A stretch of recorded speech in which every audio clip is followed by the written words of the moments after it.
you were still to ask me who Barcelona's most important player is this year, I'm still going to say Pedri.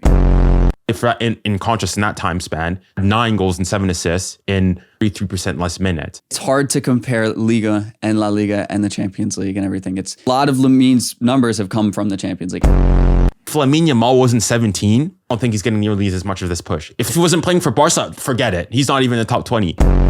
For you, in your eyes, season, Lamine Yamal has had a better season than Raphinha. Just not even comparing, just them two, isolating them two together. I don't think I would say that at all. Why would you think he wins the Ballon d'Or, even though you wouldn't necessarily say that? I wouldn't say he would. I don't think he had a worse season than Raphinha. Even if Dembele drops a stinker, sorry for me, it's Raps. He has to win the Ballon d'Or. So he goes, has a crazy game, gets a goal and an assist, and they win it. Is it Raps? Or is it still... no, it's not Raps.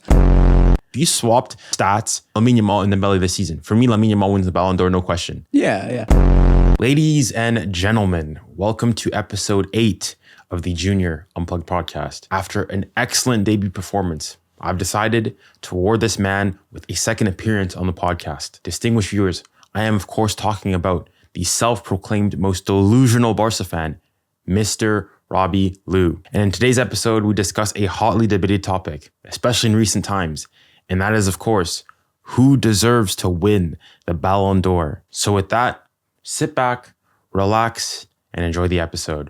Well, first and foremost, thank you for deciding to come back onto the podcast. I really enjoyed our conversation last time around, and hopefully we'll have a equally productive and entertaining conversation this time around as well. Yeah, I'm looking forward to it. What do you got for me today? Well, first and foremost, I'd like to go and say before we get on to what I wanted to talk about this today, I'd like to go and say as a PSG fan and first and foremost as a footballing fan overall, I'd like to, you being a Barca fan, being a representative of Barcelona as a whole, I'd like to go and say thank you. Thank you for, I call you guys, for me now, FC Barcelona, that's an old title. For me, you guys are Entertainment FC. Entertainment FC. When I turn on the television, when I turn on it's just pure entertainment. In terms of the defense, maybe there's issues, but I don't care. Football, first and foremost, is a game about entertainment. Even your loss yesterday against Villarreal, still 5 goals in the game, 4-3, Madrid, just pure entertainment. So first and foremost, as a football fan, thank you. And then as a little side tangent, getting the Madrid agenda, thank you for smacking them scrubs 4 times this season. 16 goals in 4 games, averaging 4 goals, because at the beginning of the season, we were hearing from Madrid fans, Kylian Mbappe, the best player in the world. Club football is done for the next years. We're hearing 3-peats, trebles, nothing, trophyless. So thank you as a PSG fan, as a football fan, to you, Barca. Thank you very much.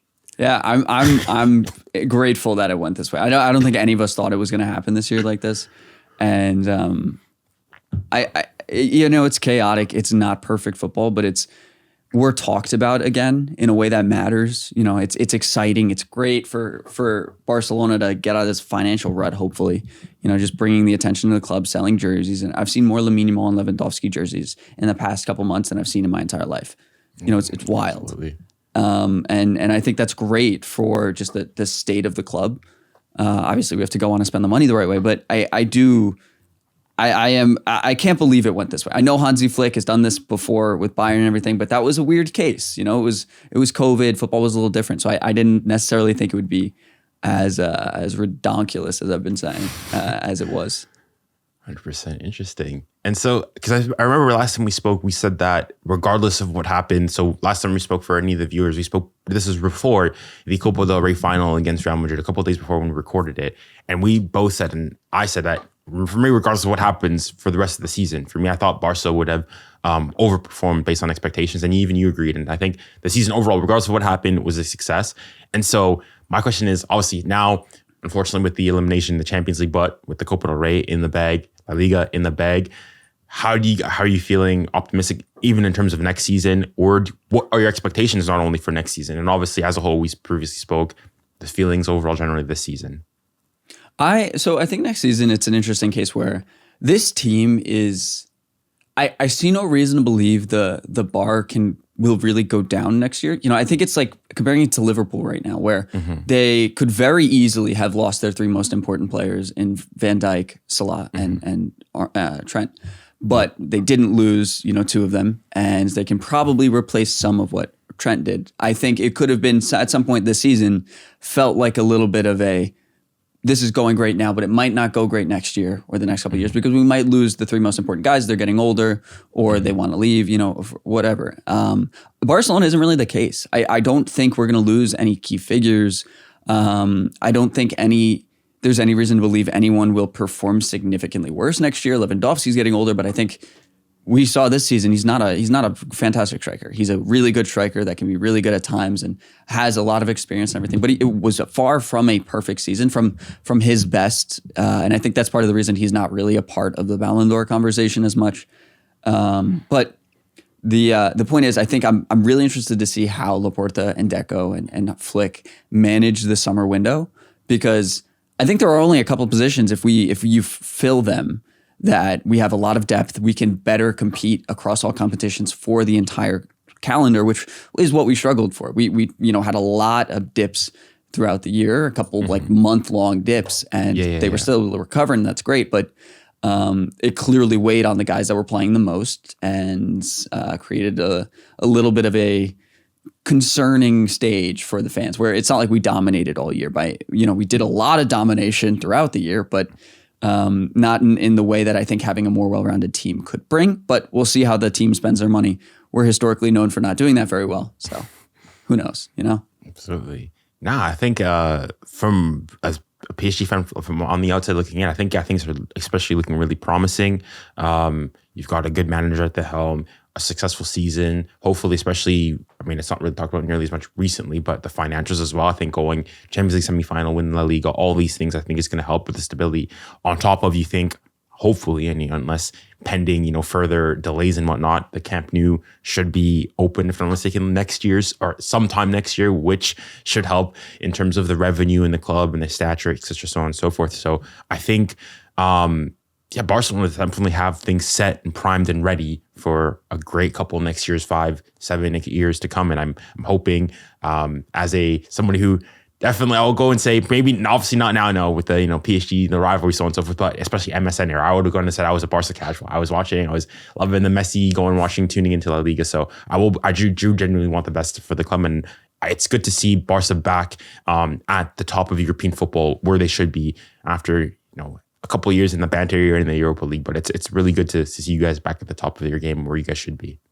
Yeah, I think it's good for the game. It's similar to, I think if United were good and it were United and City, and Liverpool, rushing for everything, it would be, I think it would be good for the game. It is probably right up there with Madrid as the most famous or popular team in the world. And Barcelona is the same case, that I think just them being good not only helps Spanish football and helps players want to, follow Spain again and be excited about Spanish football, but just make it more exciting for everybody, whether you're a Bundesliga fan, a Liga fan, watch the Premier League or Serie A. I think having those teams with the biggest names play well, I think it's important. Like AC Milan, if they were good again, I think it would be big. But, it's not perfect. Yeah, absolutely. Well, one of the big reasons on top of being able to congratulate you and thank you for just the absolute joy that it has been to be watching Barcelona is the recent talks, and specifically one player for you guys, a young 17-year-old. And as we're nearing the end of the season, things are beginning to wrap up, certain big, golden trophies up for grabs as an individual award. And that is obviously the Ballon d'Or conversation, and obviously Lamine Yamal with his excellent performances recently. And what I've been wanting to get on, what I was really interesting speaking to you with is, because we sort of touched on it a bit last time, and who was your best player, so on and so forth, and it's getting to the Ballon d'Or conversation, Ballon d'Or process, so on and so forth. But what I'd really like to go and get from you, and for me, I'll go and set it up for first and foremost. Before I get called out for, just having a Lamar agenda, I think Lamine Yamal for me, at this age, maybe not as a teenager, but I was thinking as a 17-year-old onwards, for me has been the best scene I've ever seen. More than even an Mbappe at 17, more than anybody, whoever you want to put there at 17. It's absolutely ridiculous what he's doing. And I would say currently, if we want to go and say for the last month or so, Lamine Yamal for me has hands down been the best player in the world. For me, there's no debate. 100%. No, just what he's doing week in, week out. The left foot. Now he's mastered that Iron Robin cut in. It's happening every single time. I saw that Villarreal goal. I was like, there's a goal. either that or it's gonna be a save. He's done it, and it's sort of the same thing. You're going to say it's extremely predictable, but like Arjen Robben, yeah, you know it's coming, but you can't do anything about it. It's ridiculous. Yeah. The skills, the flares, it's all extremely important. Let me say that first and foremost. Now, the thing where I want to get onto though is the Ballon d'Or specifically, and for viewers and for just to set the Ballon d'Or, there's 3 main criteria for the Ballon d'Or. I think actually today L'Équipe came out and said what those criteria were for this season. So number 1 is individual performances, decisive and impressive character. 2 is the team performances and team achievement. And 3 is class and fair play. And L'Équipe highlighted that, I think previously in previous years, they would also take into account like the totality of the player's career. So it would help players like Messi, Ronaldo, like, okay, based on how good you were in the past, it also helps boost your PR, so on and so forth. But this year, it's not that. So this year, it's just those 3 criteria: fair play, team achievement, and individual and personal performance, etc., so on and so forth. And so with those criteria, and once again, also another point to clarify is that the Ballon d'Or now is over the season. So from August 2024, at the beginning of the season, to July of 2025. So anything before then or after then is not going to count. So things like the Euros last year isn't going to count, and the beginning of next season isn't going to count either.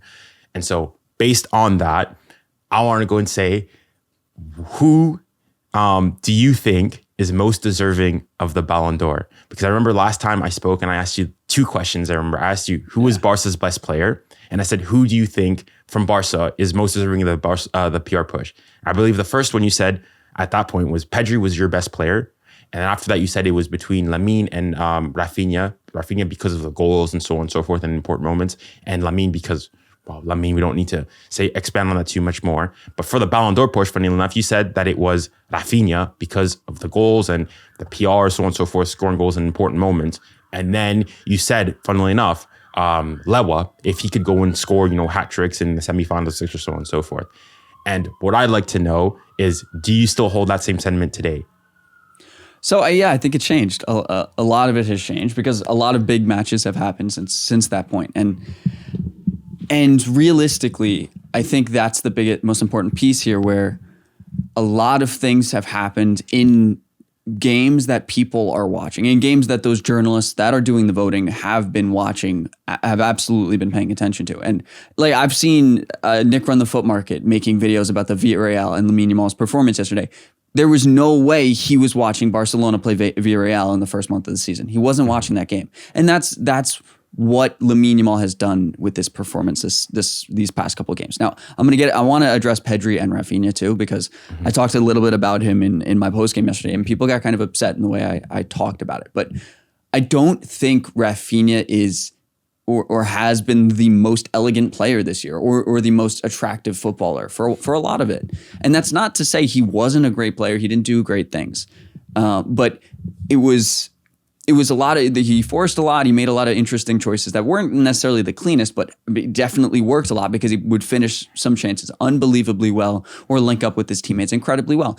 But in the past couple games, especially without Alejandro Balde supporting him on the left, he hasn't been putting those goals in at the same level or just impacting the game in a way I think he was before. In the way I think he was the outlet, the answer a lot of times earlier this season. I don't think he has been recently, especially without Balde. And these were the games that were most important. Like, and that's not to say he ghosted or anything, or he wasn't there, but absolutely. He wasn't the guy we threw the ball to do something like Lamine was in the biggest games. And because I don't think there is this season a perfect Ballon d'Or choice, like similar to last year, really, that I think you have to look at someone who's making a bigger impact in the games that are being watched by the most people, for the team overall, and the most important matches. Now, Pedri, if you are still to ask me who Barcelona's most important player is this year, I'm still going to say Pedri. I think he has been the most consistent. I think he has, for the longest portion of this year, had the biggest impact on this team in performing well, meeting their standard, pressing high, maintaining possession, creating when you don't know what the hell to do against a low block like they always see in La Liga. He has had one of the best seasons I've ever seen. He's fantastic, and I think his relationship with Frankie de Jong has really blossomed this season. And it's not perfect. They're conceding a lot of goals, And we can look into why that is. But the main point here is that I think Pedri would deserve the Ballon d'Or push. The problem is I don't think he has led in a remarkable way that will gain the attention of those voters in the way that, kind of Modric in 2018 pushed Croatia in the World Cup. It was very much around Modric, Rakitic, but primarily Modric and what he was doing. Yeah. It hasn't really been the same with Pedri, especially because there's this 17-year-old child walking around doing whatever he wants, and especially finding his shooting boots in the past couple weeks. Mm-hmm. I think that's really significantly changed everything, that he's actually scoring now. He's not just creating, not just assisting, but he's scoring, and he's our outlet. And he's doing it in ways that are making journalists all over the world. On every podcast I see, they are just glazing the hell out of Lamine, and deservedly so. He's doing wild things, and he's doing it against Bastoni and 𝙍𝙊𝘾𝙾𝙎, the best defensive center backs, or the best defense in the Champions League all year. Mm-hmm. And then he went and just toyed around with Madrid, but they had Lucas Vázquez and 𝙍𝙊𝘾𝙾𝙎 at center back, so it's a different story. Yeah. But he has been an answer for a very messy Barcelona this year, and I think at this point in seasons, you really begin to see what happens. Like when I said, if Lewandowski goes and goes crazy, it would begin to change the conversation a little bit. I think Lamine's performances have changed the conversation to be all about him, in my opinion. No, I know you might disagree with me. I'm interested to hear what your response is to that. What do you got? So So I think I want to split this up into two ways for my argument. So I want to even to go and who I think should be pushing for me. I think it's 𝙍𝙊𝘾𝙾𝙎, but I want to get onto the 𝙍𝙊𝘾𝙾𝙎 and comparing why I think he should win it. Just put that to the side. For me, of course, yes, Lamine Yamal's been absolutely excellent, tearing it up. But for me, once again, it's the Ballon d'Or is over the course of the entire season. And I feel like there's a lot of recency bias that's coming into play. And obviously that's natural, it's normal, it's the intertie, etc., so on and so forth. And not gonna lie, even for me, I would go and say, so if I had to go and sort of summarize my big argument or my feelings overall, I think for the Ballon d'Or, so 2025 over the course of the season, if Raphinha wins it, I don't have a problem with it. I might disagree. I might think Dembele deserves it over him, but I don't have a problem with it. If Pedri wins it, I don't have a problem with it. I might disagree, but I have a problem. For me, if Lamine Yamal wins it, I have a problem because it's just the recency bias. And especially a lot of the stuff and I think there's also been some hypocrisy because at the beginning of the season, Raphinha, it was the stats he was doing all over. He's been really consistent throughout. And one of the big cons against Dembele was that he only really started putting up crazy numbers in January. However, the thing, if now we're pushing Lamine had, don't get me wrong, Lamine had good stats. He had decent stats before 2025, but it wasn't, he wasn't setting the world alight either. And in fact, really, I think there was a moment, I think it was between his goal in the El Clasico when you guys thumped Madrid 4-0. I think he didn't score again in La Liga until I think it was the game against Atletico Madrid where you guys won that crazy 4-2 scenario, etc., so on and so forth. And so it's if we're going to go and knock Dembele for, not really appearing since 2025, you also have to apply the same thing to Lamine. And if you do, and if you go and say that big games, they matter more, by all means, fair enough, but it'll also apply the same thing to 𝙍𝙊𝘾𝙾𝙎 Dembele. But I want to get to the Dembele stuff maybe later on. I think for me, the course of the season, obviously I don't watch Barca. I've only watched Barca recently, and I don't watch Barca week in, week out like you do. But for me, over the course of the season, though, I'd still think that Raphinha and Pedri should still be ahead of a Lamine Yamal. And the reason I would go and push them is first and foremost for the consistency of a lot of Barca fans. For me, realistic, most Barca fans, the push a month ago, before the Copa del Rey tie, it was Raphinha, Pedri, and then some people even had Lewa, and then Lamine Yamal. So let's say Lamine Yamal was third, and all of a sudden for me now, it's Lamine Yamal is number one, and number one clearly. And that's why I'm okay, wait. How over the course of 4 games, if you're saying that those 4 games are so important, no problem, but also keep it consistent. But why I still think Raphinha is over is that I think it's also important. I'm going to be honest with you, even for me, I was disappointed with Raphinha in the 4 games. So the Copa del Rey final, the 2 legs against Inter, and the recent Clasico. Even though he played pretty okay in that game, better than before. I thought, especially in that Copa del Rey game, for me, I'll go and say he dropped a stinker. That game, he missed too many chances. He wasn't really offering much. And yeah, it was just not his game.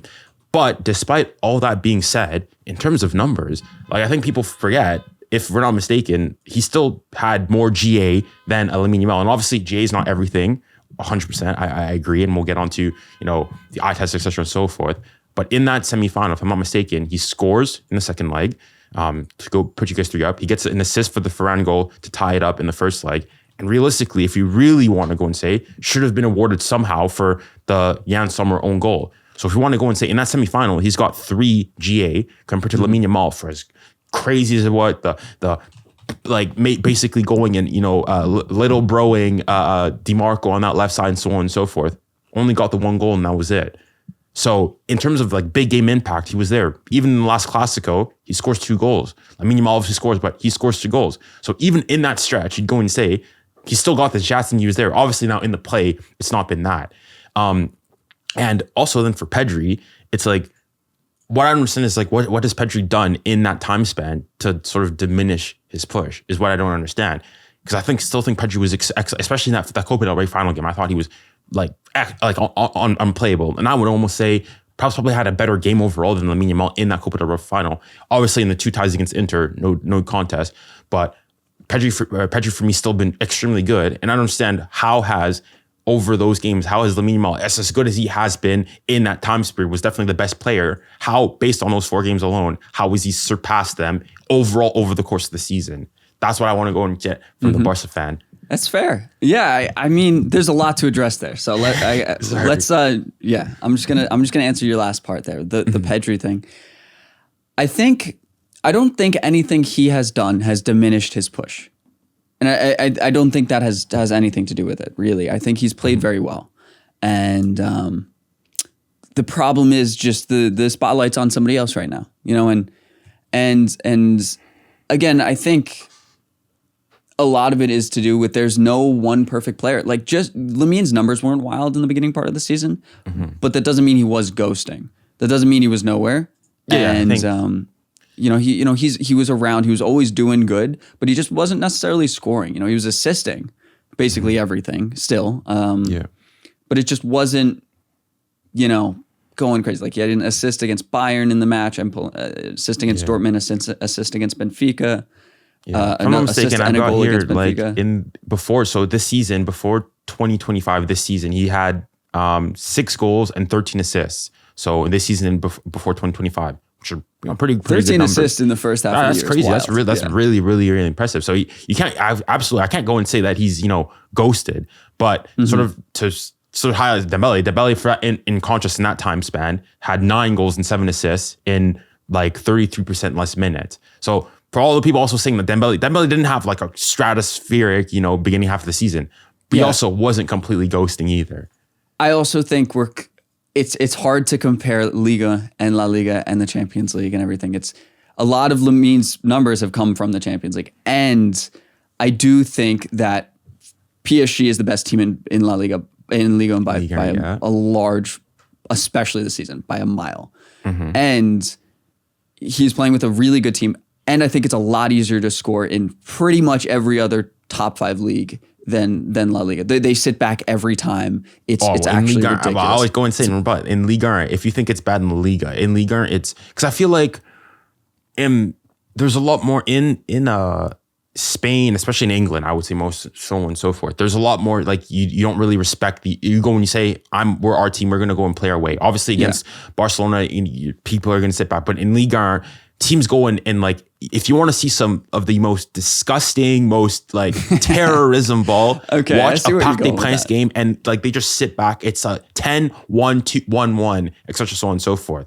But for me, aside from that, and not to hop on the belt thing, because I want to go and push why I think he should be going and winning on like that. In the Champions League as well. Like, if we're going to go and say that, I will go and take that Ligue 1. It's a lot easier for Dembele to go and score in Ligue 1. I will 100% take that compared to Lamine Yamal in La Liga. But if we're going to go and call things a spade, you also have to say that PSG had a more difficult Champions League run than Barca. Absolutely. Every team did. I completely agree with you there. I do think we're comparing a striker now with a winger. Lamine Yamal, Dembele, 2025 has been a striker.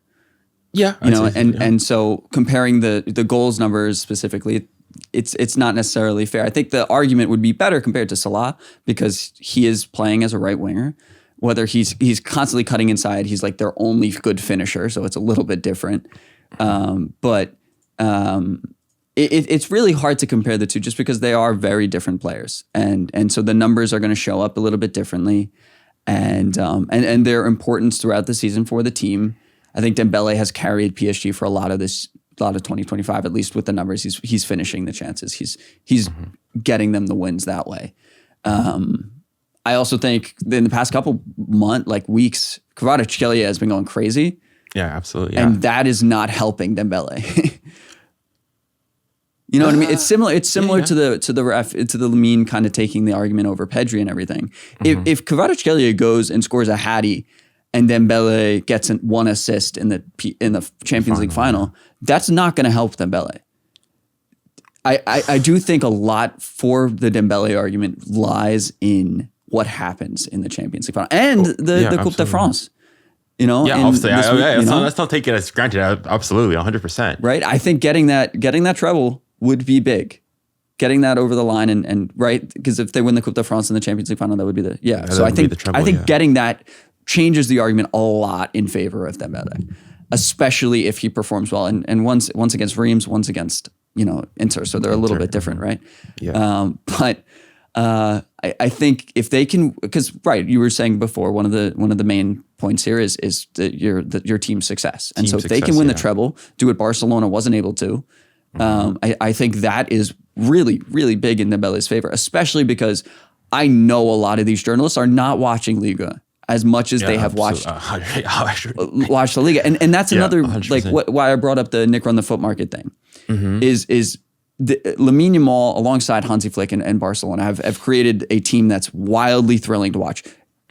Everybody's watching them, and we're not arguing really who's the best player here. We're arguing who's going to get the most votes and win. And I think, especially if Dembele doesn't turn out in the Champions League, especially if they don't get the treble over the line, I think it's hard to compete with the PR that Lamine has done on his own this season. He's one of the most followed people on Instagram right now of footballers. He's got the pull of all of the kids, and I think just for football in general, for excitement in the sport, a lot of people are going to hate it. I know it if Lamine wins it, but I think it would go crazy in a way that might be good for the game, you could argue, but not good for the guys on Twitter that are going to get all butthurt about it. Yeah. But would you still say, though, that based on all that, though, because obviously the Ballon d'Or it's over the best player over the course of the season, not necessarily, obviously. So I would be asking, if you, Robbie Lou, you're graced with the opportunity as to be the American representative to vote for the Ballon d'Or as a journalist, as a content creator, so on and so forth, not based on thinking of who are the people going to vote for, you're there, when you're voting for the president or whatnot, nobody can see, you vote, you rank. Even in just Barca players, who do you think deserves it over? Do you still think Lamine Yamal this season has been your best player and should therefore be number one? So this is you. So you can put, there's no bias. That's why I'm going to say, because for me, Lamine's been excellent this last month. But for me, I don't even think he's your top two best players. For me, Pedri and Raphinha, for me, should still be ahead. Even though I would go and say Lamine is probably a player that I want to turn my TV on more on for. But then, because oftentimes I've been seeing on social media, TikTok, Twitter, Instagram, etc., so on and so forth, people are going and saying, when people bring up, the stats, so on and so forth, people are saying, you're a stats merchant, etc., so on and so forth. But then I also think that you don't want to swing the pendulum the other side, and just because Lamine Yamal, 17 years old, good looking, Spanish, so on and so forth, young, has that swagger about him, and then the dribbling, so on and so forth. Also, don't be an aesthetics merchant. Be because Lamine Yamal is better, more pleasing on the eye to look at when he plays football and so on and so forth. Don't swing it the other way around. For me, objectively, the best player. Obviously, there's an air of subjectivity to this. Otherwise, there'd be no point in having people vote. But for me, Barca's best players. For me, whether you put Raphinha, Pedri, I don't care. But for me, Lamine is still behind the two of them. If Lamine didn't do what he did in the past couple of games, I would have said Pedri and then Raphinha and then Lamine. That's how I would have voted. I think that's probably what I said in the last time I was with you. Last time around, yeah. I think Pedri does not care if he wins the Ballon d'Or. I think Lamine would the cockiness that would bring. He's already cocky. The amount of conversations around him, it would just fire him up. I think it would be really, really exciting for him to do it. And so I would put him first. I also think that I don't think there's a perfect choice. I don't think there's a right answer. I don't think there's an objective solution. I think if you want to look at numbers, Raphinha has just as good numbers as Dembele. Yeah, so he that's has why just I'm saying, as good as numbers opinion, of Salah. Right. And so Dembele's numbers are great. And you know, if he wins the treble, that's a big achievement this year. And you know, I could totally see that argument. It's kind of last season, Vinny didn't really have the numbers. He barely played in the first half of the season. So he put up fine numbers in the second half. And he was, you know, he did things in the Champions League that helps them win the matches. But Rodri's numbers were ridiculous and he won the Euros. You know, so it was hard to look past that. And I think a lot of people hate Vinny for one reason or another. And you know, rightfully so or not rightfully so. Yeah. That creates a player that's not going to get the vote and everything. But what would your order be? Who would you put first, Raphinha or Pedri? For Barcelona? For me, between the two, I think like for me, it's between the two. I think it's potentially 50-50. I probably put Raphinha ahead just because even then, like I think because also the Ballon d'Or, an issue also is that there's an issue that because of, well, it's going to be always, you know, attacker bias to a certain degree. Obviously, last year was an exception, so on and so forth. And so that's why I'm saying it's like, what more? Obviously, you said that you don't think Pedri would care, but I think, hey, if we're judging not based on whether they care, but just objectively, I go and all else being equal, you don't know anything, you're just watching it, you're not a fan of either team, so on and so forth. For me, I probably put Pedri because I think the footballer, the season he's had, he's evolved, he's taken it to the next step, and how important he is to the team, and so on and so forth. I probably put Pedri. But even if you put Raphinha, though, I don't have an issue over the course of the season because he's been consistent over the season. So I may edge out Raphinha because even though he's not the most pleasing on the eye, he's not necessarily the one I would go and say, wow, I want to watch a Barca game because of Raphinha. He's still been there in the big games. Even though, as I said before, I was disappointed in his overall game in this last couple of months, he's still putting down the numbers. And at the end of the day, like, okay, we go and say, but like 50 years from now, I'm not going to go, I mean, obviously maybe to a certain degree, but you're going to think, I mean, you're going to see the stats. You're going to say Raphinha, goal, assist, so on and so forth. And so maybe Raphinha, which is why for me personally, if Raphinha were to go on and win it, I may say, oh, I think Dembele may deserve it a bit more. But for me, I can go and say, that's fair. If a Pedri were to go and win it, I have no problem because over the course of the season and in terms of the impact, everything. But for me, Lamine Yamal, there's you have a problem if Lamine Yamal wins? If Lamine Yamal wins, you're making a video like what? You're going to be like PSG and he's going to crash. No. For me, it's not, like for me. If I was like, if I had to play devil's advocate, I think I think a Pedri or Raphinha has a better push. Like if I was Barca fan, I'd be pushing Raphinha and Pedri over. I think they have a better chance. Yeah.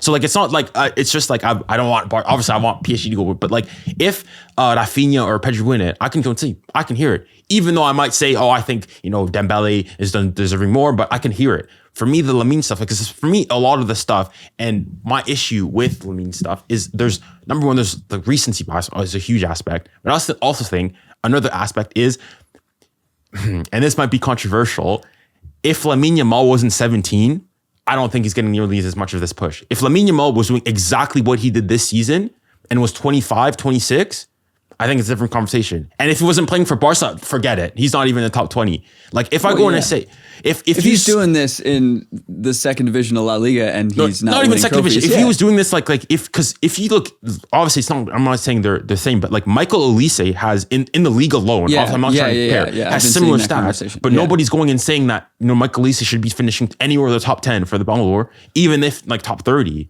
So on and so forth. So Olise, I've seen those comparisons with Olise, and I want to touch on that because a lot of that comparison is ignoring Lamine in the Copa del Rey and in the Supercopa because Bayern went out in both of the cups and they won only the Bundesliga. Yeah, and they're not mentioning the Champions League either. We're still around the quarters as well.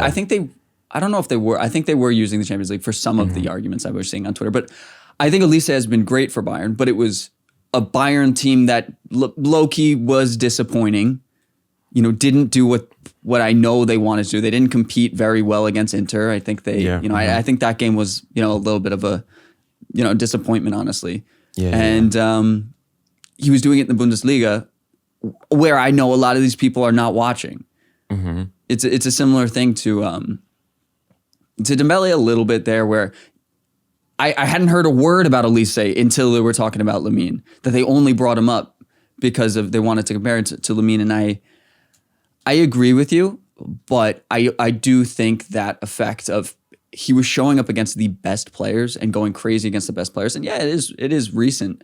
And I don't think the Ballon d'Or push would have happened if he didn't do those things. And it probably would have been more about Raphinha and Pedri. I don't know. I think this season, again, it's not just about stats this year, because there are so many guys with good stats. That's why I think it really matters if PSG win the treble. I think that's something that's rare. That's something that doesn't happen very often. That's something that would have won Lewandowski the Ballon d'Or in 2020 if they didn't axe it for no reason. And 2014-15, I'm sure Messi won in 2015. I don't really remember. 2014-15. So this was when you guys won the treble. So Messi won exactly. That year, Yeah. So it's it's just, and then they won it in what? They won the treble again in 2009 or something, 2009. And then so 2009, 2010. 2010 was the the year it was all Barcelona players in the Ballon d'Or FIFA Pro, yeah. So Messi won it that year, and that was when I think probably the first time in history had 3 Barca players on the podium for the Ballon d'Or: Xavi, Iniesta, and Messi. And so the conversation is going to be, it's going to be more than just goals and assists, because it could be, if we're saying goals and assists, it's Salah. It's not Dembele. It's not Raphinha. It's going to be Salah. But it's not Salah. Mohamed Salah is not going to win the Ballon d'Or. Yeah, I agree. My so thing though is, why would you still have Lamine? Let's forget Pedri, because I think obviously Lamine versus Raphinha conversation. Raphinha, because in terms of team accolades, they're obviously on the same team. There's no issue there. Teams of goals, obviously, it's Raphinha. Even in terms of assists, it's Raphinha.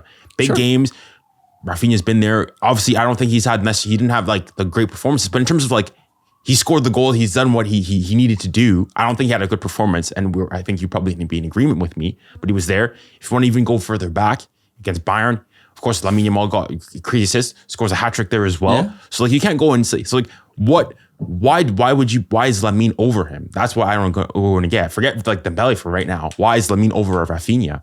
For me, go ahead. For you, what do you got? For me, because the only other thing it would be because a lot of people going saying, oh, stats aren't everything, so on and so forth. But for me, if not everybody, I'm not trying to put everybody in the same boat and whatnot. But there's almost a sense of, if there's an aesthetics, it's just Lamine looks better, the touches, the outside the boot, the curlers, the narratives as well. I mean, you think Masia, Barcelona, Messi region, Neymar region, all this stuff.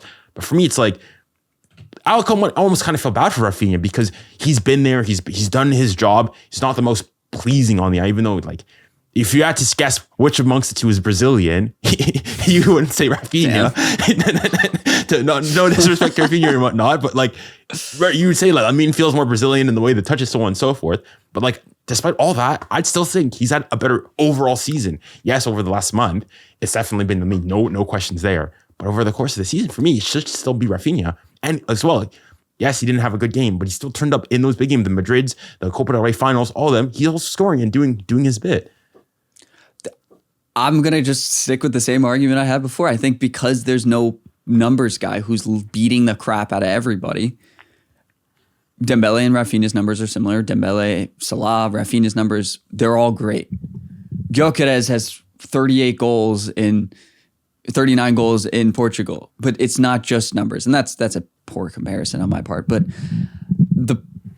there has to be something more to it. And I think it is that joy to watch, that excitement that gets these English pundits that never talk about La Liga, haven't cared about Barcelona except for the drama, talking about what Lamine Yamal is doing. I've heard him talked about on podcasts more in the past couple months than I've ever heard any player. And I heard a little bit about it from Raphinha after the Benfica goal, especially to end that 5-4. But that was in that weird group stage thing that in the end didn't really matter that much. And so, I think maybe it's a little bit of peaking at the wrong time. for Raphinha's push. If he scored that goal against Benfica, against Inter Milan, it's a different conversation. To win it specifically. Though. Yeah. And so let's say for example that Hansi Flick or the Barca players, Lamine Yamal doesn't go and take that shot to make it 4-2. He goes to the corner to kill it. Barca go through, and it's because of Raphinha goal. Do you think things change, or do you still think no? It's still just Lamine that comes out. After I know, it would have been because of the Raphinha goal, but after Lamine's performance, it was a lot of guys turned up. A lot of guys did great. Gerard Martin, they're calling him Zinedine Martin. After those assists, but that was Lamine Yamal versus Inter Milan for a lot of that match. And I think without Lamine, that space doesn't open up for a lot of these guys to make a run in, do their thing. It's a different conversation. And it wasn't a perfect season. Obviously, I'd love to be in the Champions League final against PSG right now. That would be sick. But I think it's going to be more than the numbers. It's going to be more than I think the whole season-long longevity thing is going to be less of a factor this year. And it's not like Lamine wasn't a factor earlier this year. It's not like he was out injured or not playing like Vinny wasn't last year. He was around. He was doing really great things for the team. He just wasn't necessarily getting the main headline. He did it when everyone was watching. And that is what I think will help Lamine's argument more than anybody else for Barcelona. I don't think Pedri has the argument this year just because Lamine has been ridiculous and Raphinha's numbers are so good. And Raphinha has been great. I'm not saying he was bad this season by any stretch of the imagination. I think that can be taken from what I've said so far. I think Raphinha was fantastic. He was a savior so much. The counter-attacking ability that Raphinha has is wild. And he could really put the team on his shoulders and do something great. It didn't happen when we really needed it to necessarily. And it was overshadowed very much so, even though he scored the 87th minute goal against Inter by what Lamine was doing all day. And that, I think, wins the Ballon d'Or unless PSG win the treble. I think PSG win the treble, Dembele does something good in the Champions League final. The conversation gets a little bit harder between the two of them. And I think it's just Lamine versus Dembele. And Dembele's got to it's not a tap-in. It's not a tap-in. It's got to be, he's got to take out two guys and find some space and do something. And it's going to be hard. Inter's defense is tight. Interesting. And if they finish like they did against Barcelona, I think they had nine shots on target or something. 9 shots on target, 7 goals over the 7 goals, which is wild. Yeah, it's insane. Crazy. And then actually, against Villarreal yesterday, it was they had 3 shots on target. 3 shots on target, 3 goals. I watched your post game reaction. You're saying even though you didn't want to start the Ter Stegen out stuff, it's hard to argue against. But yeah, absolutely. So for you, in your eyes, this season, Lamine Yamal has had a better season than Raphinha. Just not even comparing, just them two, isolating them two together. I don't think I would say that at all. It's just who I would think would win the Ballon d'Or and who I think is. So why would you think he wins the Ballon d'Or, even though you wouldn't necessarily say that? Well, I wouldn't say he would. I don't think he had a worse season than Raphinha. I think it was a much different season. He was much more of a facilitator, much more of a. I can't get over how we looked to a 17-year-old to do everything against the best defense in the Champions League, and he did it. He did it in a way Harry Kane couldn't, Olise couldn't against Inter the first time. Like, they couldn't. And Lamine was figuring it out, creating space. Sommer stood on his forehead the entire game. It was the only reason they made it. Sommer was touched by God. So I just was touched by God. He was under... Yeah. and the Cherby finish, are you kidding me? This guy's 45 years old. And he got through cancer twice and has had to do that. Wild. But I think God a lot. The Greek, Roman, Zeus were looking at us and they chose Inter, man. I don't know what was going on. But I think, I don't think it's really, I'm not going to say Lamine had a better season than Raphinha, but I think in a way that can win the Ballon d'Or, in a way that can, the Ballon d'Or has never necessarily been the best player in the world. Time and time again, it's either the most popular, like a lot of the Cristiano versus Messi stuff. If you bring up the stats from back then, it's a little weird the way some of them were chosen. And it's just who was more popular, who gained more headlines. And Lamine Yamal, in the time where it matters, did it more than Raphinha, did it more than Pedri. And for that reason, I think he has a better shot at winning the Ballon d'Or than Raphinha, especially with, I don't think it's, if we're talking about numbers and everything with Raphinha, I think Dembele's numbers are just as good and he might still win a treble. So if Dembele wins a treble and has the same numbers Raphinha does, Dembele is going to win the Ballon d'Or. I think the thing, though, that you can go and remark against Dembele, though, is, again, one of the things is the consistency over the course of the season. Is that Raphinha's been there since August and putting up these numbers. Even though he's slowed down since in 2025, he's still scoring. I think, if I'm not mistaken, did he score against Benfica? Who? Pretty sure. Raphinha? In the round of 16. I don't remember. Let me see. But yeah. No, I think Raphinha, though it's been like the eye test, I think he's been scoring less wild goals, even though I wish it wasn't an own goal by Sommer in the Inter Milan game. For me, I think you have to give him at least an assist. For me in that Sure. Champions League semifinal, he's got But then 3 goal contributions. Lamine's got 45 assists this season. No, that's not true, but he has, so it's like once it becomes an assist, it's a little bit different when Lamine has, 21 assists, 22. 23, something like that. I know Raphinha, I think he's on like 25 assists or something like that this season. Yeah, Raphinha, his numbers are great, but so are Dembele's, and I think this season it will come down to more than that. And I don't know if Raphinha's excitement in those couple of games where he really turned stuff around, where he really turned it on, where he was that counter-attacking monster, and off the ball, he's the best player in the world as an attacker. He is what Xabi Alonso is going to wish Mbappe and Vinny were next season in his work rate, in his pressing. He is ridiculous. But is work rate and pressing going to necessarily win you the Ballon d'Or over Dembele, who has really good numbers? And yes, not necessarily the 2024 effect, but does that matter when they're not even watching Liga anyway? Yeah. You know what I mean? And the 2020 and his 2025 is ridiculous. The numbers he has put up in 2025 are out of this world insane for a guy who could not finish for his life after we spent 120 million on him. All right. Forever. Oh my God. It's so frustrating. That's interesting. Okay. All right. So then, so I've done my bits of where I've compared why I think that Raphinha and Pedri should be ahead. But okay, let's get on to that. So based on that, even this, but all of that, you still think Lamine Yamal is the Barca player that needs to be pushed. So now I'd like to go and compare him then to Ousmane Dembele. And I think a point I slightly touched upon previously, I think one of the reasons why this Ballon d'Or stuff has got me so, I guess if you want to say riled up and really interested, is because of the fact, as I said previously, I think if Lamine Yamal was 25 years old doing this, I think things changed a lot. And obviously, don't get me, as I said previously early on, the stuff he's doing is ridiculous. That's not, for a 17-year-old, he's definitely, even though I tried to push the 𝙬𝙬 head, for me, no, Lamine Yamal is over 𝙬𝙬, and no questions, etc. and so forth. The stuff he's doing is absolutely insane. However, for the Ballon d'Or, it's not the best player in comparison to his age and so on and so forth. It's just the best player in the world. Doesn't matter whether you're 17, 27, 37, 47. It's just the best player, irrespective of your age. And so based on that, I also think obviously there's the Barça PR, but also I think that specifically with Ousmane Dembele, I think he's also having to face the anti-Barça PR.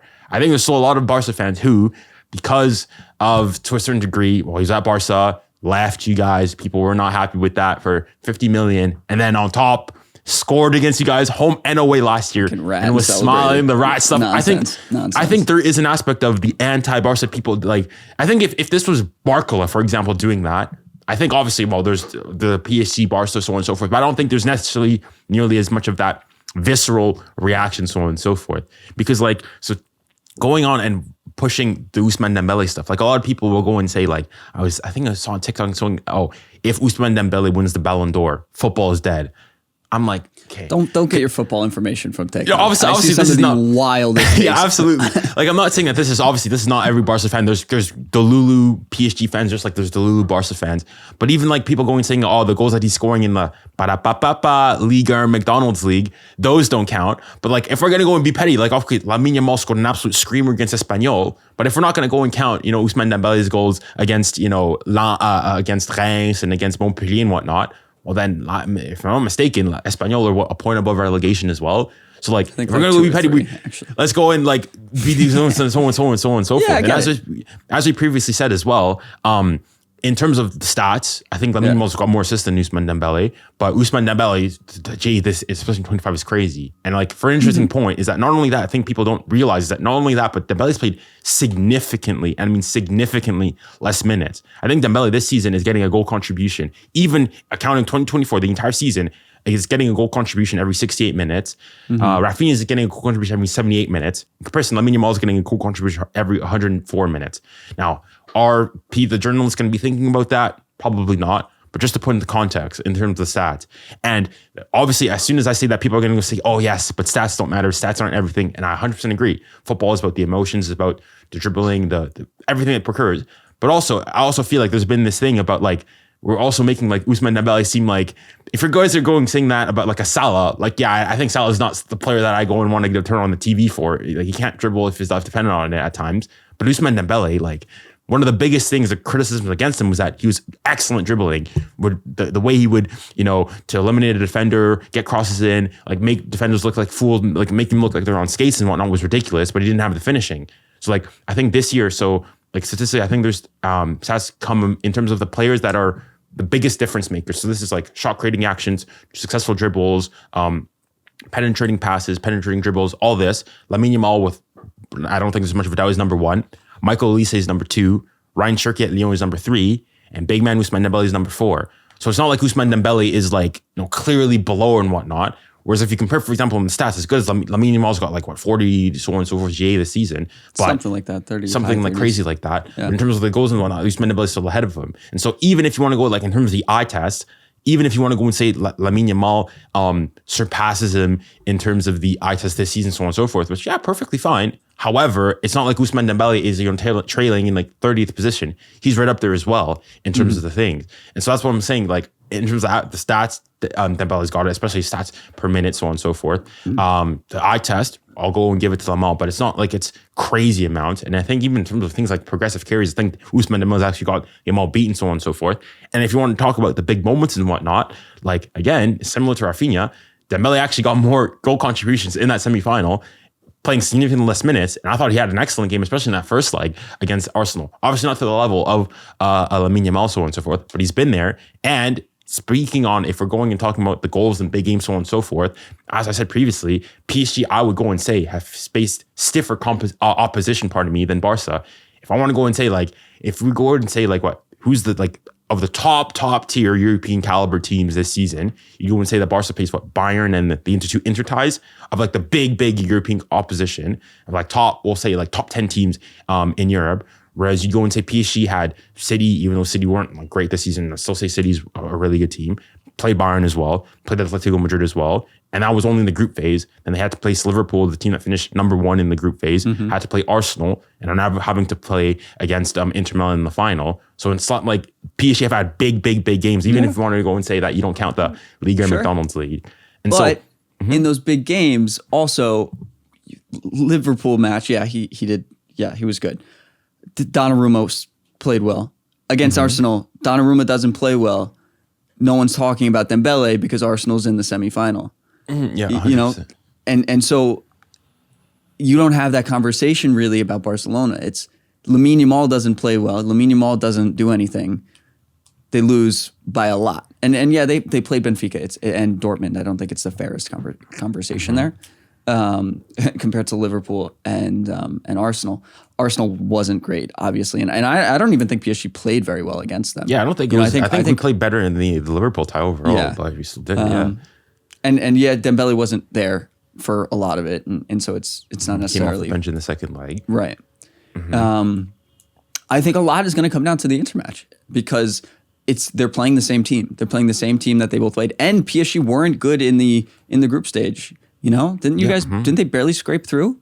Yeah, so at one point we were 25th for a long while. Yeah. Eventually we got it up. I think we finished 15th in the end. So we were able to bring it back up. But yeah, 100%. We weren't like, we lost to Bayern, we lost to Atleti in dying moments, and so on and so forth. Those are two teams that Barcelona beat this year.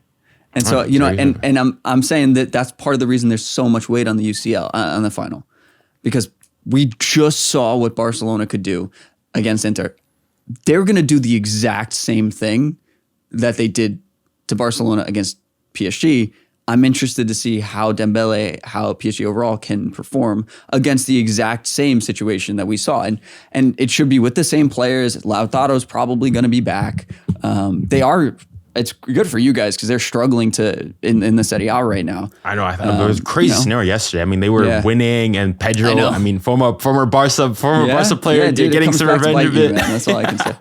Getting some revenge for you guys. But so, yeah, absolutely. But I'd be curious because for me, in my eyes, the way I see it is that even if Dembele drops a stinker, okay, let's say assuming PSG win the Coupe de France and he drops a stinker at the final, but we win. For me, I'm sorry, for me, it's wraps. He has to win the Ballon d'Or. For me, I don't know. I feel like if Donnarumma, if you guys go to penalties, it's like a 0-0 goes to pens, and Donnarumma wins it with 3 saves. I genuinely think the conversation could start being around Donnarumma for his performance in the Champions League. Even year. For me, I know he's all over the place. There's games he's the worst guy I've ever seen. I've seen him try to come out of the box sometimes, or come for crosses, and it looks like, I don't know, a 7-year-old with his coordination. But he's also, you know, a foot taller than me, so it's, you know, not a fair conversation. But I think, yes, I think winning the treble is big, whether or not Dembele performs. But if Dembele goes crazy against Inter, finds spaces, you know, is able to create and is able to look a little bit like that winger that we know he has been, but not necessarily has shown so much this season as you know, he hasn't really been playing on the wing. He hasn't been taking people on. And those are the guys that win the Ballon d'Or. That's part of the reason that Lewandowski never won it, in my opinion, because he was a striker. He was just kind of around in space, and it's easy to kind of look past him. And he was in a lesser league than I think a lot of people consider the Premier League and La Liga, as well in the Bundesliga, similar to how Dembele is. So I think a lot of it could come down to his performance. If he goes crazy, I think it's if he goes crazy and they win, I think it's a really hard argument to make for Lamine, because yes, he doesn't really have the numbers, and you know, they've won less technically. You know, so let's say he goes, has a crazy game, gets a goal and an assist, and they win it. For you, is it wraps, or is it still? No, it's not wraps. I think also the Nations League is this summer. The Nations League is going to be included in the Ballon d'Or rankings, no? Yeah, it would be so that. But then also, if you want to go and say Nations League, there's that. France is playing Spain in the Nations absolutely. League. So I think there's also the aspect of the Club World Cup is around as well. I exactly. don't know if they're going to. I don't know if anyone's going to watch that. I think we are, because there's going to be no football on. But I noticed they're doing a lot of PR for it with the American influencers. So I'm interested to see how it comes out. But I mean, I don't want to go in, seem too cynical here, but I feel like all of a sudden now that Nations League game is gotten a lot of buzz, because 2 months ago, obviously it was initially France, Spain, revenge of the semifinals of the Euros, so on and so forth, but it was it's the Nations League. But all of a sudden with the Ballon d'Or talk, people are going saying, it's huge and whatnot. First and foremost, I think there's a possibility that Dembele doesn't play, and I think I was going to say he might not even get in the squad. He might not, because it'd be right after the final, so on and so forth. But let's say he does. I don't think it's gonna, like, let's say for example, PSG win the Champions League, but then Yamal goes on a tear and beats France in the semifinals. I don't think all of a sudden it like rebalances things. I think for me, the Champions League, if he wins that, for me, it's wraps. Even if he drops stinker in the Nations League, stinker in the Club World Cup, I think, because before we said when I guess the closest thing was like when Holland, they won the treble with City, and there was like, oh, Messi robbed the Ballon d'Or. The thing is, you could argue is that, well, the World Cup is the bigger achievement, so on and so forth. There is no World Cup, and the Club World Cup, which there is this year, Barca aren't in it. So there's like, realistically, you wouldn't think for the big competition, the Club World Cup. Yeah. So the thing is, like, for Lamine, obviously you got one game left for Barca now, the final league game, and then the Nations League, and we'll see how things go. I think there's a third place game, so there's two games there. But that's it. Whereas Dembele, Yeah. there's still the Champions League and the Nations League as well as the Club World Cup. But for me, even other than that, if Dembele goes, like even for me, even if Dembele drops a stinker in that Champions League final, PSG win it. For me, it's done. Because at the moment, if a treble winning player, No, I know does not get big. it. Like I said, we won it in 2014-15 when we won it in, whatever, 09, 08-09 or 09-10, whatever, one of those years. Yeah, treble, yeah. And when Lewandowski should have gotten it, it should have been his. And so trebles usually win Ballon d'Ors. And so that's going to be an interesting conversation. It will probably be Dembele's in that case. Again, I don't think...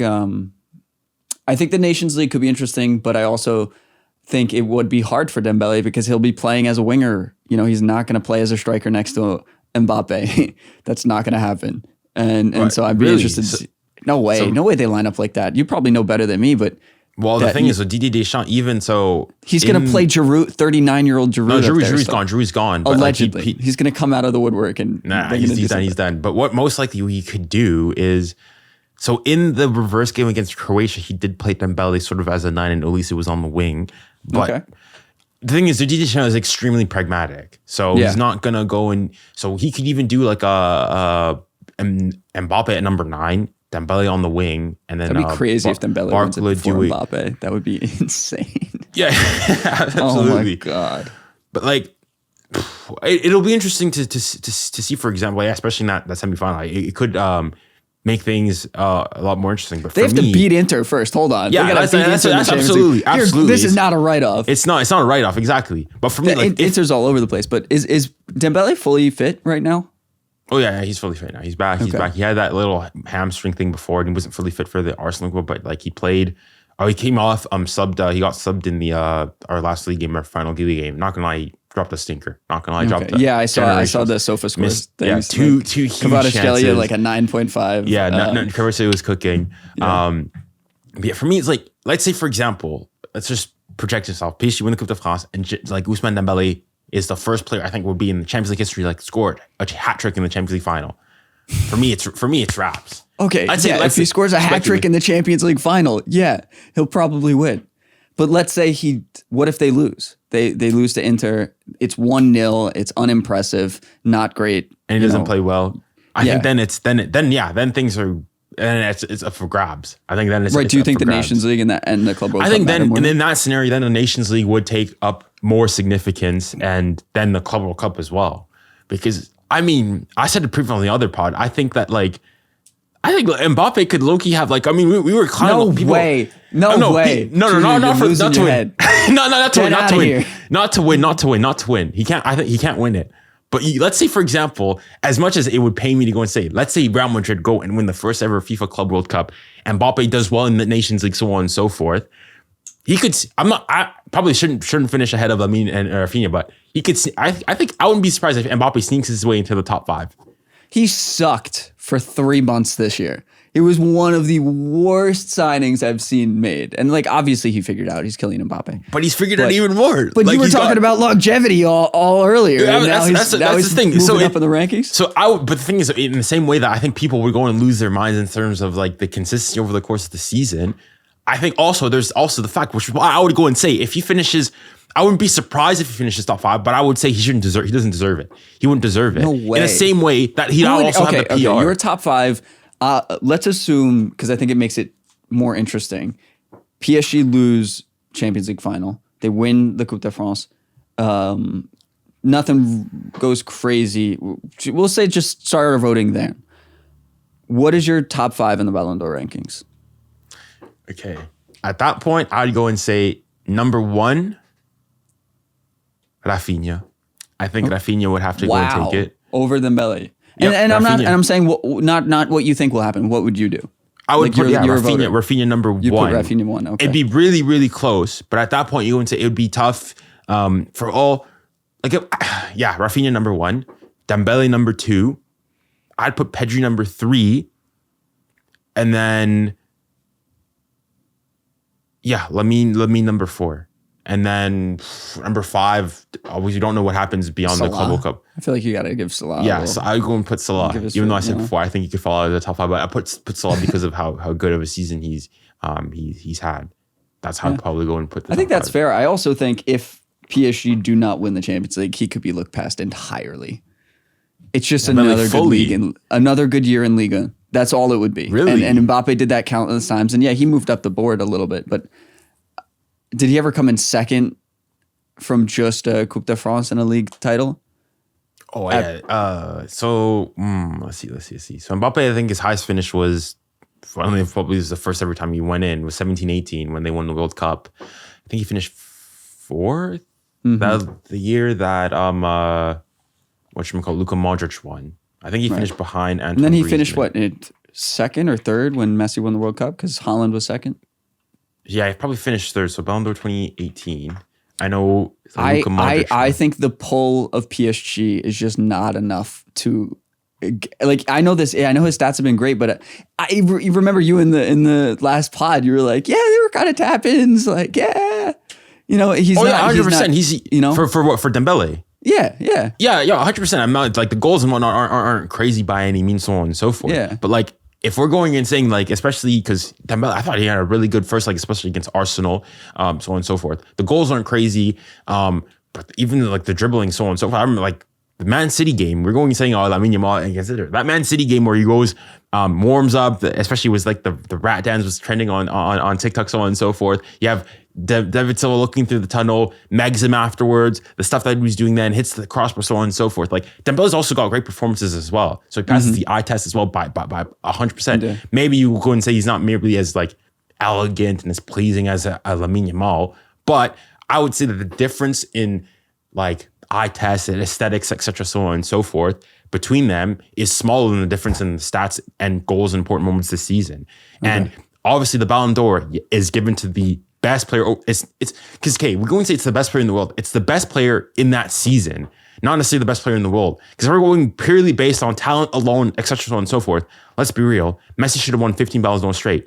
Sorry, Ronaldo fans, sorry, etc., so on and so forth. And if it wasn't Messi from 2014, 15 onwards to like 2020, it should have been Neymar. Exactly. Sorry, Ronaldo fans, I know it's going to get you all in a bunch, but let's be if it was the most talented player, but it's the best player over the course of the season. And when Ronaldo was scoring 60 goals and was winning, back three-peat Champions League and was winning the Euros, yeah, for me, he was deserved, 100% deserved Ballon d'Or winner. And why I was going to say, and specifically to harp on the Lamine Yamal 17 thing, is like, Neymar, in terms of aesthetics, definitely passes the aesthetic test 100%. When Neymar was doing that, obviously, there's the French league, that's 100%, which is a huge negative knock on him. That first year Neymar had at PSG, he had something like, I think, 28 goals, 18 assists in like 30 games, and for PSG that season, and he finished 12th in Ballon d'Or voting, which is why I'm saying, like, number one, Lamine Yamal, let's say we swapped, if you swapped the stats from Lamine Yamal and Dembele this season, for me, Lamine Yamal wins the Ballon d'Or, no question. Yeah. I also think with the Neymar stuff, he was always overshadowed by Messi. That's why he wanted to leave partially. He wanted to do his own thing. He wanted to win it on his own. Lamine is not overshadowed right now in those biggest games by anyone. He was overshadowing Raphinha. He was overshadowing Pedri a little bit. He was getting the attention in a way that I don't think he would be affected in the same way that Neymar was.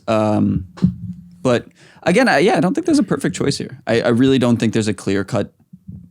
Like, I don't think we really know what's going to happen. It could be anything. It could be Dembele.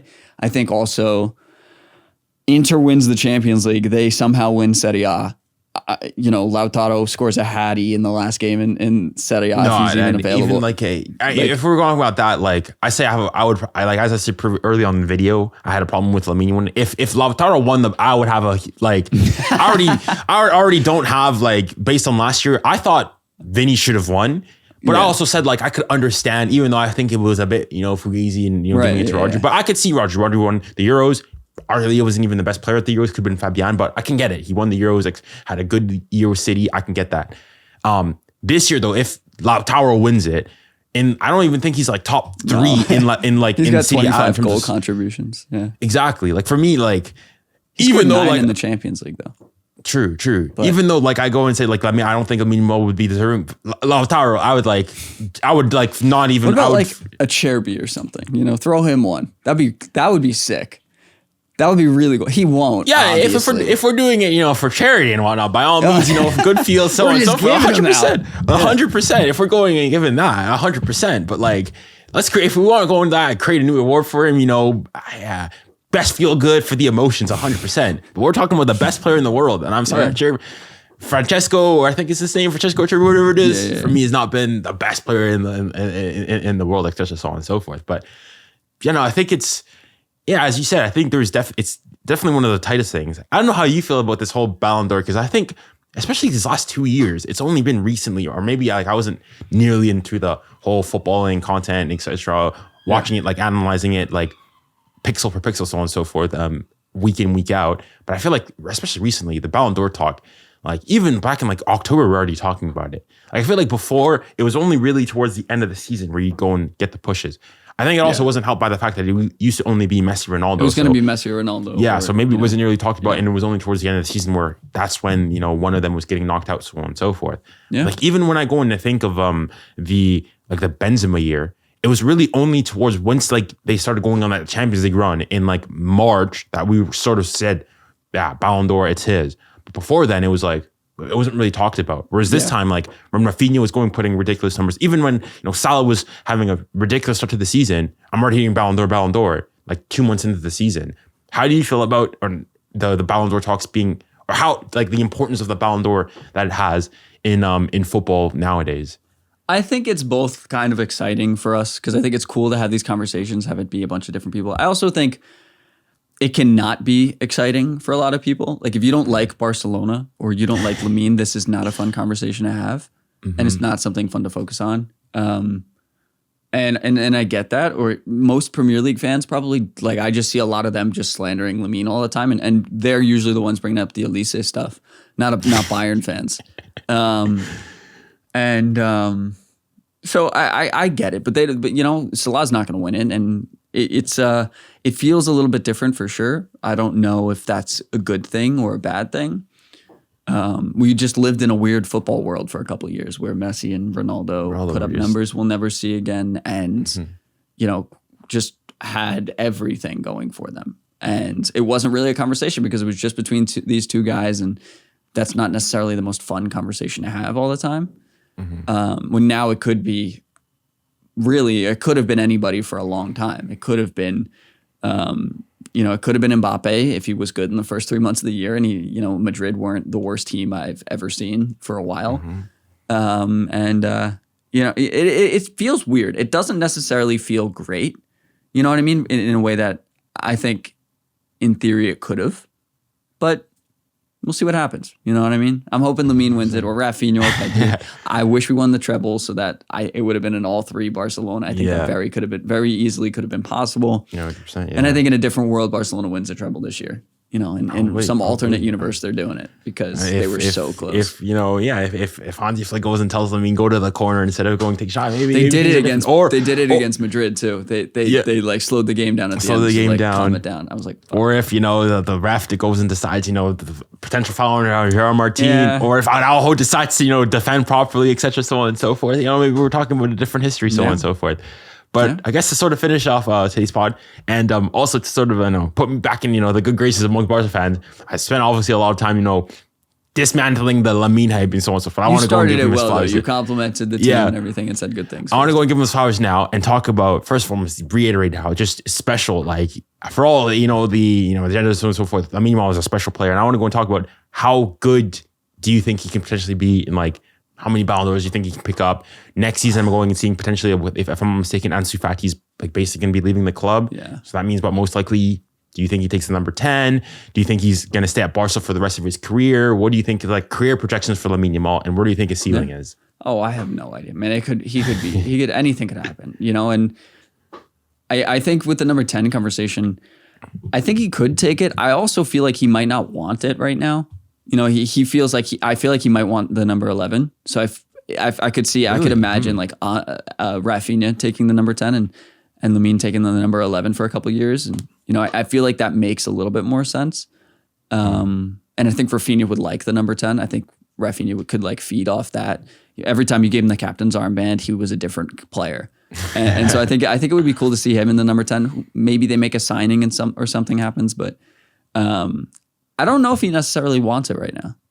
You know, I think he could deserve it very easily, and I think he's in a better position than Ansu was, where Ansu was always very promising, but in the way he would perform, it was never a long enough period of time where we were like, yeah, he's set, he's got it, he's going to be insane. It was always like glimpses of something great and a lot of potential talk.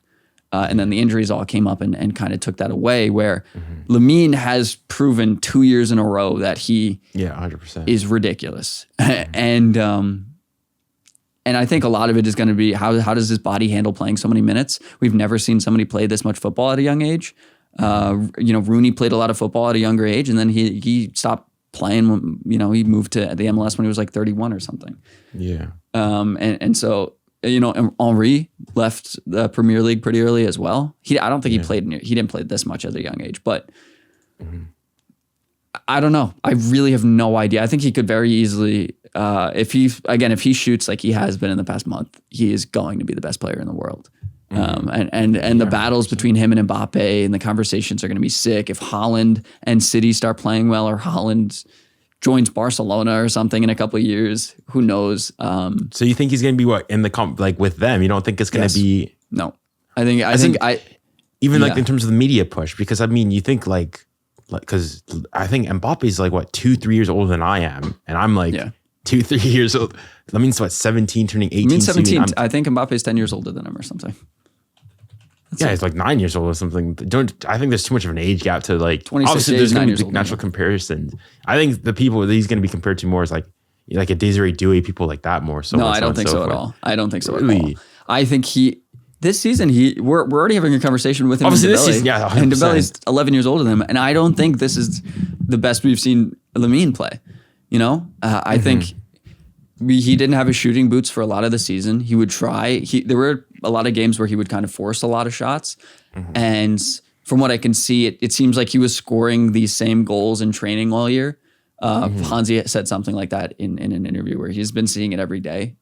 But I know Pedri said before that 𝙍𝙊𝘾𝙽𝘾 goal, he said that he scored it like 3 times in the warm-up. So it's the exact same thing.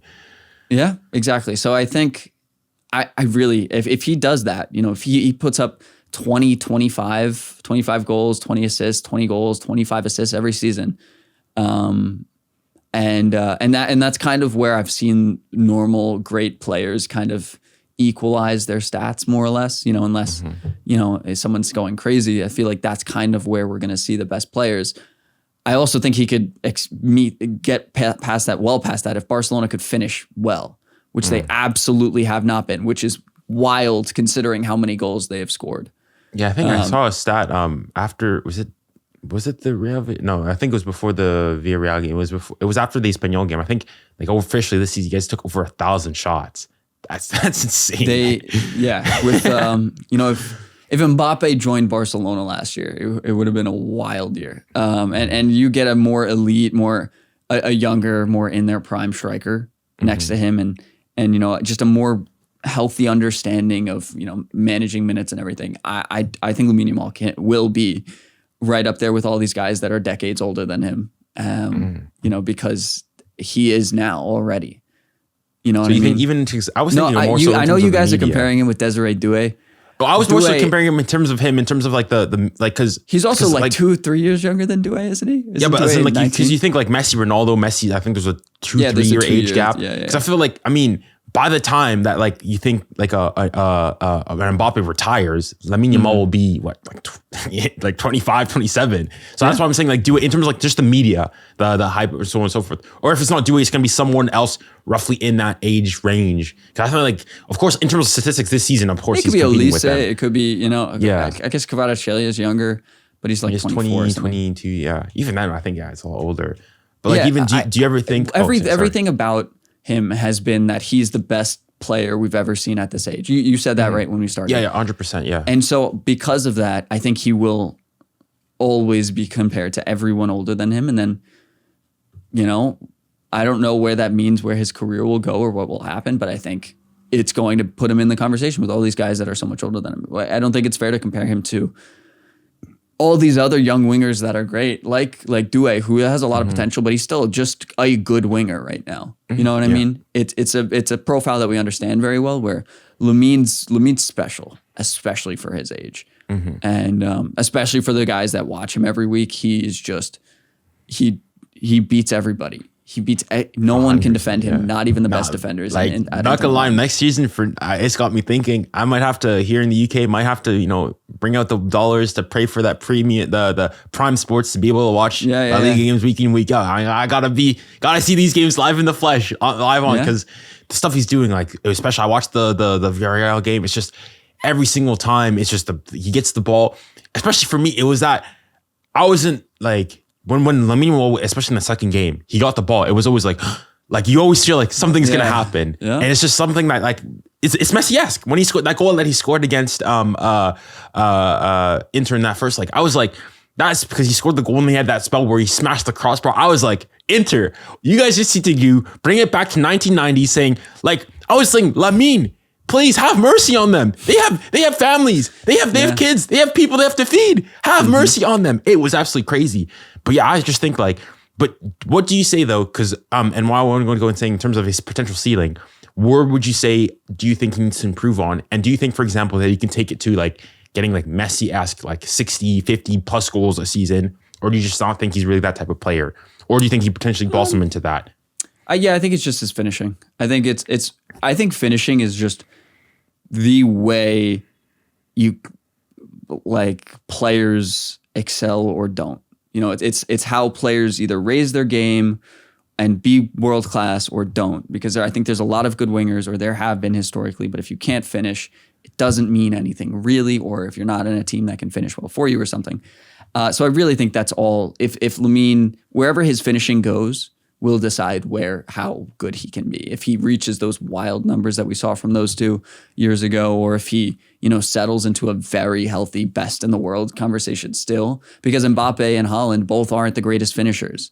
Mbappe, I think he's probably a better finisher than Haaland, honestly, in my opinion, when he is on. Yeah, I think I've seen Haaland miss a lot of sitters, and I've seen Mbappe be shit this season for a lot of it. Yeah. But also, there are certain times where I'm like, you give Mbappe the ball here and he'll just create something. And Haaland too can be great. But I think if Lamine can really keep this form going, I think he's already in that conversation. And depending on where his finishing goes, it will decide just how far he goes. Because everything else is like, yeah, maybe he could link up with his teammates a little bit better. But that can also be brought up to having the right guys around. In terms of that, I think, like, I mean, for me, the dribble, for me, I think it's, I'm not sure if it's underrated necessarily. Lamine Yamal's passing is ridiculous. That outside of the boot Travella, it's just the way they're able to do that as a cross is ridiculous. Like, there's so many times he's like, actually, that reminds me. I think it was the group phase game against Dortmund that you guys had, where you guys won it at the end with Fermin Lopez, so on and so forth. And this is where I was like a bit confused with Barca, or not everyone, but some Barca fans. It was in that game. I mean, if I'm not mistaken, Lamine Yamal was one who got the assist for the Fermin pass. And it was like, Torres goal, for the Ferran Torres pass. And I thought like it was a good assist, but I mean, if I'm gonna be honest, it's something I could do. It was a great assist, well weighted pass, so on and so forth. But like Barca fans were going saying, "Oh, crazy." For me, it's like in that game, he had a ridiculous, like nasty, gnarly outside of the boot Travella pass for Raphinha, and he like shot it wide. And I was like, if you guys are gonna push something, push that. That was like, for me, he's been doing that all year. He does that every game a couple times. It's ridiculous. He tries that a little bit too often. And really? Like, so if you're like, if I'm looking for something, it's why I partially said like connecting with his teammates a little bit better. But I also think guys aren't really making the runs in the same way they used to. And it's probably an energy thing. Guys are a little tired. But he does that every game. It's that outside the boot on a counterattack just to release Raphinha or Fermin Lopez or Ferran Torres, whoever it is. I'm excited to see what happens. That's all. Absolutely.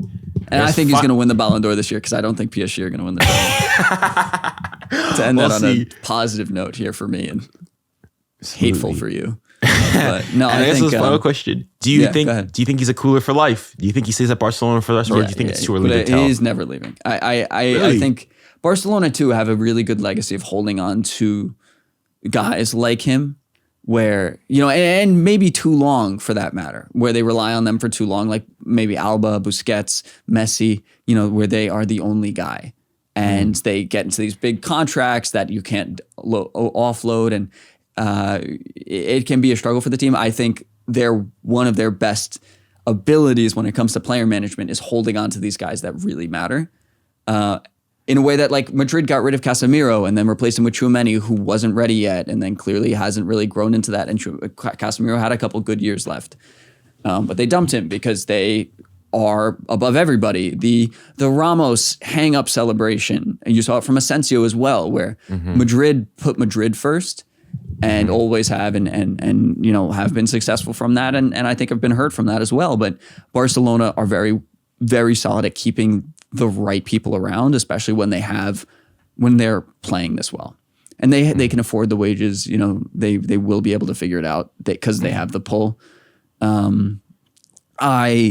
I've been hearing some conversation about like Fermin and Gavi going, because I think they're trying to bring in some money this year, and I hate the idea of that because they are just very clearly culés and should be forever, and the way they wear the badge and you know, walk around, I think it's worth the whatever 8 million you'll pay him a year to just be a little bulldog in the midfield and do their thing. Especially Fermin's looked great the past couple games. Gavi's been in a little weird spot this year where he doesn't fit in wonderfully a lot. And but I don't think that's the case for Lamine, and I don't think we'll really ever have a reason to let him go.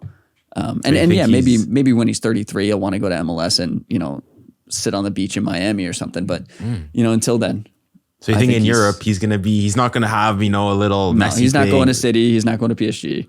No really? way. Ever? Okay. Oh, we'll see. I mean, all I'm saying as a PSG fan, hey. I don't think it has anything to do with him. Maybe if the club implodes, then we'll see. Yeah, that's what I was going to say. Let's say, for example, Barca go on like a little, let's say you guys have banter era 2.0, where you go a couple years in the Europa League. Obviously, God forbid.